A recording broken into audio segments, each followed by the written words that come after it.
नमस्कार मित्रों। NIC mail पर आने वाली जितनी भी प्रकार की समस्याएं हैं उनको आज हम सीखने की कोशिश करेंगे कि मेल पर किस तरह से लॉगिन किया जाए, क्यों लॉगिन किया जाए, कवच कोड क्या है, कवच कोड को कैसे इंस्टॉल करना है। ये सब चीज़ों को आज हम इसमें वीडियो में जानने की कोशिश करेंगे। तो सबसे पहले एनआईसी का इंटरफेस ये है। गाइडलाइंस को डाउनलोड कर लेना है आपको। गाइडलाइंस डाउनलोड करने के बाद आप इसमें देख पा रहे हैं कि किस तरह से क्या क्या चीज़ें हमें करनी हैं, वो सब यहाँ पर आपको सिखाई जाएंगी। तो एनआईसी का अकाउंट गवर्नमेंट का अकाउंट होता है, ऑब्वियसली वी नो दैट। तो कवच इसके लिए एक एक्स्ट्रा कवच यानी कि एक तरह की एक्स्ट्रा सिक्योरिटी दी गई है। तो डेस्कटॉप और मोबाइल एप्लीकेशन में क्या क्या रिक्वायरमेंट है, जैसे कि एंड्रॉयड iOS में एक अलग से ऐप दी हुई होती है, उसी तरह से विंडोज़ में एक कवच ऐप होती है।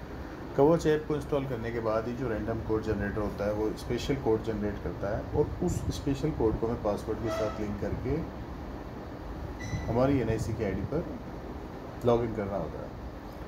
तो ये सारी गाइडलाइंस को अब हम ब्रीफ में देख रहे हैं, उसके बाद हम इसका एक प्रैक्टिकल डेमो लेंगे। अब ये इंटरफेस है विंडोज़ का कि विंडोज़ पर ऐप इंस्टॉल होने के बाद किस तरह से शो करती है। मल्टीपल अकाउंट्स के लिए हम सिंगल कवच एप्लीकेशन का हम यूज़ कर सकते हैं, जैसा कि यहाँ पर दिखाया जा रहा है गाइडलाइंस में। रैंडम कोड जनरेटर होता है, इससे रैंडम कोड जनरेट होता है, जो कि यहाँ सिक्योरिटी की वजह से ऐसा किया जाता है। लॉगिन करने के बाद पॉपअप शो होता है, पहले ही शो होता था लेकिन अभी हाल फिलहाल ये शो नहीं होता है। अब मान के चलिए आपके अगर लॉगिन कोड मर्ज करने के बाद भी नहीं हो रहा है तो आप उसको सिंक्रोनाइज करना होगा। अब एनआईसी लॉगिन कवच, अब हम यहाँ पर जाएंगे, लाइव डेमो लेंगे। कवच में लॉगिन करने के लिए हम सबसे पहले लॉगिन कर लेंगे पासवर्ड यूज़र नेम से, और यहाँ पर हमें इस तरह का डैशबोर्ड शो होगा। डैशबोर्ड में हमें हर तरह के ऑपरेटिंग सिस्टम प्लेटफॉर्म के लिए अलग अलग सॉफ्टवेयर सपोर्ट मिली हुई है, तो हम विंडोज़ का डाउनलोड कर लेंगे। अब मैं साइड में आपको कवच किस तरह से मोबाइल एप्लीकेशन में डाउनलोड करना है वो भी मैं आपको शो कर रहा हूँ। प्ले स्टोर से आपको कवच एप्लीकेशन डाउनलोड कर लेनी है। कवच एप्लीकेशन को डाउनलोड और इंस्टॉल करने के बाद अब जिस तरह से राइट हैंड साइड पर आपको दो डिवाइसेस ऑलरेडी इसमें विंडोज़ कवच ऐप में हमने इंस्टॉल की हुई हैं।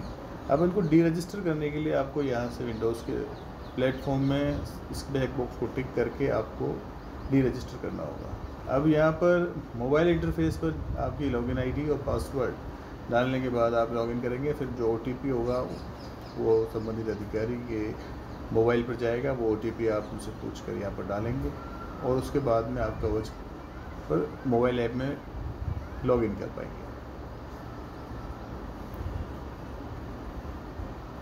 अब यहाँ पर जानने वाली बात यह है कि 3 मैक्सिमम जो डिवाइसेस हैं वो इस पर लॉगिन हो सकती है कवच पर।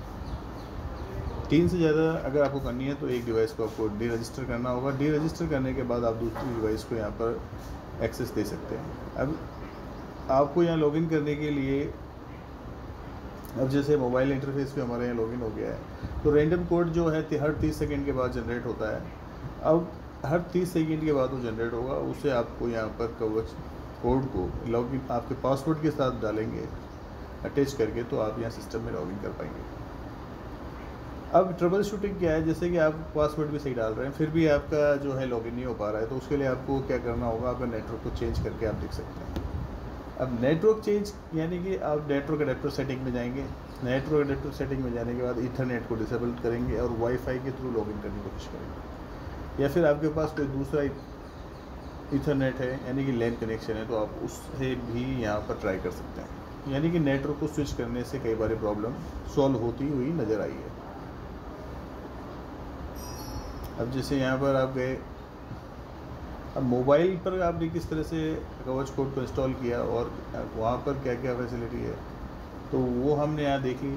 साथ ही साथ हम यहाँ वाईफाई को चेंज करके स्विच करके देख रहे हैं। अगर वाईफाई स्विच करने के बाद हमारा लॉगिन हो जाता है तो एक अच्छी बात है। बाकी मोस्टली अभी टाइम में इस तरह की प्रॉब्लम नहीं आ रही है इस कवच पर। जो रैंडम कोड जनरेटर आप लॉगिन पासवर्ड के साथ डालते हैं तो वो लॉगिन हो जाता है इजीली।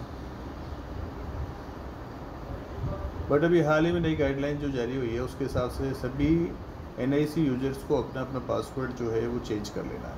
वो चेंज करने के बाद में जो प्रॉब्लम आ रही है इस तरह की, अब ये क्लॉक को सिंक्रोनाइज करने के बाद ये ग्रीन कलर की जो कनेक्शन सक्सेसफुल जो इंडिकेशन आता है, उसके बाद आपकी क्लॉक जो है वो अपडेट हो जाती है। उस क्लॉक अपडेट होने के बाद में आपको सिस्टम में लॉगिन करने के लिए जो रैंडम कोड जनरेटर है वो भी चेंज हो जाता है।